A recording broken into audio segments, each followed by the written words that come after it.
नमस्कार, good morning. मी सौरभ कोरटकर. महत्त्वाच्या बातम्यांमध्ये आपलं स्वागत. राज्याची राजकोषीय तूट 2 लाख कोटींवर जाण्याची शक्यता असल्याचं कॅगने म्हटलंय. राज्य सरकारच्या जमा आणि खर्चात ताळमेळ नाही असंही कॅगने म्हटलंय. जमा आणि खर्चात ताळमेळ नसल्यानं तिजोरीवर आर्थिक तणाव असल्याचं कॅगने निरीक्षण नोंदवलंय. याबद्दल आणखी माहिती घेऊयात. आपले प्रतिनिधी निवृत्ती बाबर आता आपल्या सोबत आहेत. निवृत्ती, एकीकडे आकर्षक योजनांची घोषणा होते आहे, लाडकी बहीण सारख्या योजनांचा ताण पडतोय, आणि दुसरीकडे कॅगचं हे निरीक्षण किती गंभीर आहे? नक्कीच सौरभ, आपण जर पाहायला गेलं तर राज्य सरकारच्या विविध योजना सुरू आहेत, परंतु याचा कुठेतरी फटका जो आहे तो राज्याच्या तिजोरीवरती बसताना आपल्याला पाहायला मिळतोय.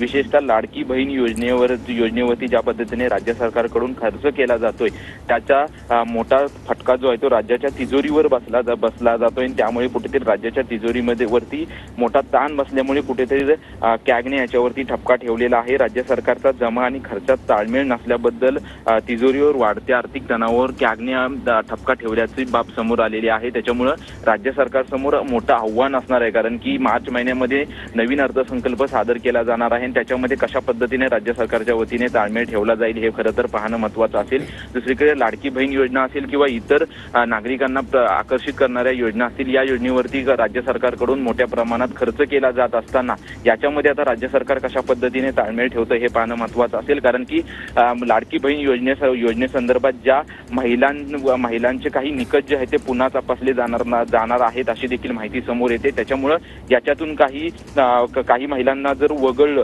तर कुठेतरी खर्चाचा आणि जमा खर्चाचा ताळमेळ जो आहे तो राखता येईल अशी देखील माहिती मिळते. त्याच्यामुळे लाडक्या बहीण योजनेतील काही महिलांना जे आहे ते याच्यातून वगळली जाण्याची देखील शक्यता आहे. याचा निर्णय लवकरात लवकर घेतला जाईल अशी देखील माहिती मिळते. परंतु यावरती विरोधकांकडून खरं तर टीका केली जाते, कारण की जेव्हा राज्य सरकार जेव्हा महायुतीकडून प्रचार केला जात होता तेव्हा मोठ्या प्रमाणात जाहिराती केल्या जात होत्या, परंतु याचा कुठेतरी परिणाम जो आहे तो राज्याच्या जमा खर्चावरती होताना दिसतोय. त्यामुळे कॅगने जे आहे तो याच्यावरती त्यामुळे आता हा ताळमेळ साधण्यासाठी सरकारला प्रयत्न करावे लागतील. निवृत्ती, धन्यवाद या माहितीसाठी.